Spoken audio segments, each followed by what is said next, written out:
Hi friends, എല്ലാവർക്കും സിനീസ് വേൾഡിലേക്ക് ഒരിക്കൽ കൂടി സ്വാഗതം. അപ്പോൾ ഇന്ന് നമുക്ക് നല്ലൊരു മുരിഞ്ഞ ഉള്ളിവടയുടെ റെസിപ്പിയാണ്. തട്ടുകടയിലൊക്കെ ഉണ്ടാക്കുന്നത് പോലുള്ള അതുപോലത്തെ ടേസ്റ്റിയുള്ള ഒരു ഉള്ളിവടയാണ്. അപ്പോൾ 4 മണിക്ക് ചായയുടെ കൂടെ ഒക്കെ കഴിക്കാൻ പറ്റിയ ഒരു അടിപൊളി സ്നാക്സ് ആണ്. അപ്പോൾ അതെങ്ങനെ തയ്യാറാക്കുന്നത് എന്ന് കാണാം. അതിന് വേണ്ടിയിട്ട് ഞാനിവിടെ ഒരു 3 സവോള എടുത്തിട്ടുണ്ട്. അതിൻ്റെ തൊലിയൊക്കെ കളഞ്ഞ് നന്നായിട്ട് കഴുകി എടുത്തിട്ടുണ്ട്. പിന്നീട് അത് നടുവേ ഒന്ന് കട്ട് ചെയ്ത് നമ്മളതിനെ ഒരേ കനത്തിൽ നീളത്തിൽ കട്ട് ചെയ്തെടുക്കണം. ഒരേ കനത്തിൽ കട്ട് ചെയ്തില്ല എങ്കിൽ നമുക്കിത് ശരിക്കും എല്ലാം തന്നെ മൊരിഞ്ഞ് കിട്ടത്തില്ല. ചിലത് നമുക്ക് വേവാത്ത പോലെ ഉണ്ടാവും. അപ്പോൾ അതുകൊണ്ട് പ്രത്യേകം ശ്രദ്ധിക്കുക, ഒരേ കനത്തിൽ വേണം കട്ട് ചെയ്യാൻ വേണ്ടിയിട്ട്.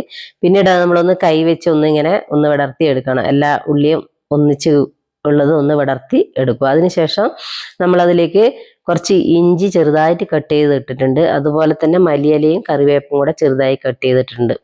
മല്ലിയില ഓപ്ഷനിലാണ്, ഇഷ്ടമുള്ളവർക്ക് ചേർത്ത് കൊടുത്താൽ മതി. പിന്നീട് നമ്മൾ അര ടീസ്പൂൺ പെരിഞ്ജീരകം ഒന്ന് ചതച്ചതാണ്, നന്നായിട്ട് പൊടിയരുത്, ഒന്ന് ചതച്ചിട്ട് ഇട്ട് കൊടുക്കുക. ആവശ്യത്തിനുള്ള ഉപ്പും കൂടെ ഇട്ട് കൊടുക്കുക. അതുപോലെ തന്നെ പച്ചമുളകും കൂടെ ആഡ് ചെയ്യണം. ഞാൻ മക്കൾക്ക് കൊടുക്കേണ്ടതുകൊണ്ടാണ് പച്ചമുളക് ചേർക്കാത്തത്.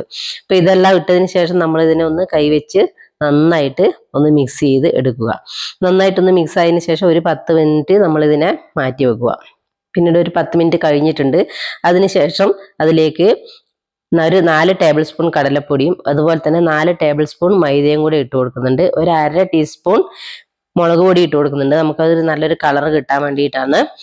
അതും ഓപ്ഷനിലാണ്, ഇഷ്ടമുള്ളവർ ചേർത്ത് കൊടുത്താൽ മതി. അപ്പൊ ഇതും കൂടി ഇട്ട് കൊടുത്ത് നമ്മൾ ഇതിനെ നന്നായിട്ടൊന്ന് കുഴച്ചെടുക്കണം. അപ്പൊ ഇത് നമ്മുടെ സവോളയുടെ വെള്ളമൊക്കെ ചെറുതായിട്ട് ഇറങ്ങിയിട്ടുണ്ടാവും. അപ്പൊ അതിന്റെ ആ ഒരു വെള്ളത്തിൽ തന്നെ കുഴച്ചാൽ മതി. വേറെ പ്രത്യേകിച്ച് വെള്ളമൊന്നും എടുത്ത് ഒഴിക്കരുത്. അപ്പൊ ഇത് ഒന്ന് നന്നായിട്ട് മിക്സ് ചെയ്ത് മാറ്റി വെക്കുക നമ്മള്.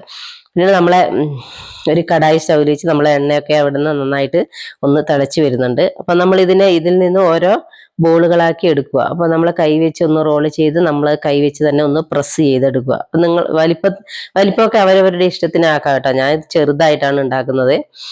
ഒരു 5-10 മാത്രമേ ഉണ്ടാക്കുന്നുള്ളൂ. അപ്പൊ ആ ഒരു കണക്കിനാണ് ഞാൻ എടുത്തിട്ടുള്ളത്. അപ്പൊ എന്താ, ഇതുപോലെ ഒന്ന് പ്രസ് ചെയ്ത് വട രൂപത്തിലാക്കിയിട്ട് നമ്മൾ എണ്ണക്കകത്ത് ഇട്ട് കൊടുക്കുക. ഒരു മീഡിയം ഫ്ലെയിമിൽ വെച്ചിട്ട് വേണം ചെയ്തെടുക്കാൻ വേണ്ടിയിട്ട്. ഒരു ഭാഗം നന്നായിട്ട് മൊരിഞ്ഞതിന് ശേഷം ഒന്ന് തിരിച്ചു ഇട്ട് കൊടുക്കുക. അപ്പം 2 ഭാഗവും നന്നായിട്ട് മൊരിഞ്ഞെടുക്കുക. നിങ്ങൾക്ക് 2-3 ഒന്നിച്ചിട്ട് കൊടുത്ത് ഉണ്ടാക്കാവുന്നതേ ഉള്ളൂ. ഞാൻ പിന്നെ ഓരോന്നായിട്ടാണ് ഇട്ട് കൊടുക്കുന്നത്. അപ്പം ഇട്ട് കൊടുക്കുമ്പോൾ ഒന്നിനോട് മുട്ടാത്ത രീതിയിൽ നമ്മൾ ഇട്ട് കൊടുക്കണം. എല്ലാം കൂടി ഒന്ന് ഒട്ടിപ്പിടിച്ച് പോകാൻ സാധ്യതയുണ്ട്. അപ്പം നമ്മളെ ഉള്ളിവട ഇവിടെ റെഡി ആയിട്ടുണ്ട്. അപ്പൊ അതുപോലെ എല്ലാം ഞാൻ ഇതുപോലെ കോരി എടുത്തിട്ടുണ്ട്. അപ്പൊ എല്ലാവരും ഒന്ന് ചെയ്തു നോക്കുക, ഫീഡ്ബാക്ക് അറിയിക്കുക. അപ്പം നിങ്ങളുടെ വിലയേറിയ ലൈക്കും സബ്സ്ക്രൈബും ഒക്കെ പ്രതീക്ഷിക്കുന്നു. അപ്പം വീഡിയോ ഇഷ്ടപ്പെട്ടാൽ അഭിപ്രായങ്ങളൊക്കെ കമൻസിലൂടെ അറിയിക്കുക. അപ്പോൾ ഒരു നല്ലൊരു വീഡിയോ ആയിട്ട് നാളെ വരാം. Good bye.